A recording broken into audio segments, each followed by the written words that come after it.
ഇന്ന് നാം ആണ്ടുവട്ടത്തിലെ 5-ാം ഞായറിൽ പ്രവേശിക്കുന്നു.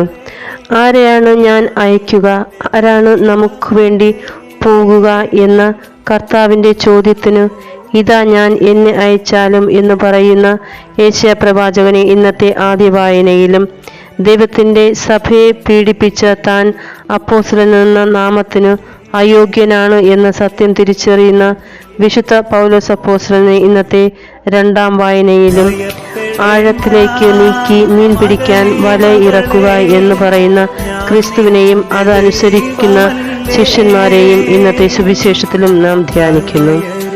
ദൈവം നമുക്ക് നൽകിയിരിക്കുന്ന ഏക ആശ്രയമാണ് അവിടുത്തെ കൃപയും അവിടുത്തെ സ്നേഹവും അവിടുത്തെ സാന്നിധ്യവും.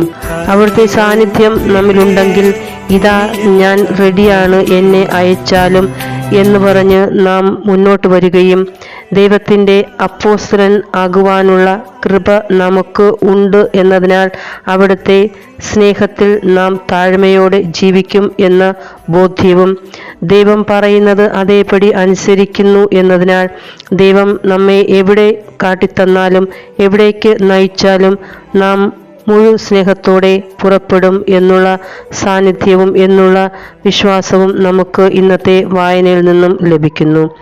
ദൈവം നമുക്ക് നൽകുന്ന ഓരോ ജീവിത അവസ്ഥയിലും ചെയ്യുവാനുള്ള കടമകൾ ചെയ്തു തീർക്കുവാനുള്ള ദൈവത്തിൻ്റെ ആഹ്വാനങ്ങളൊക്കെ ഉണ്ട് എങ്കിലും അവിടുത്തെ കൃപയും കൃപയ്ക്ക് മേലുള്ള കൃപയും നമ്മുടെ സ്നേഹ ജീവിതത്തിൽ ദൈവം തന്നിട്ടുണ്ട്. കൂദാശകൾ സ്വീകരിക്കുന്നതിലൂടെയും അവിടുത്തെ വചനം എടുത്തു വായിക്കുന്നതിലൂടെയും ദൈവത്തിൻ്റെ സ്നേഹവും സമാധാനവും നമ്മിൽ നിറഞ്ഞു നിൽക്കുന്നു.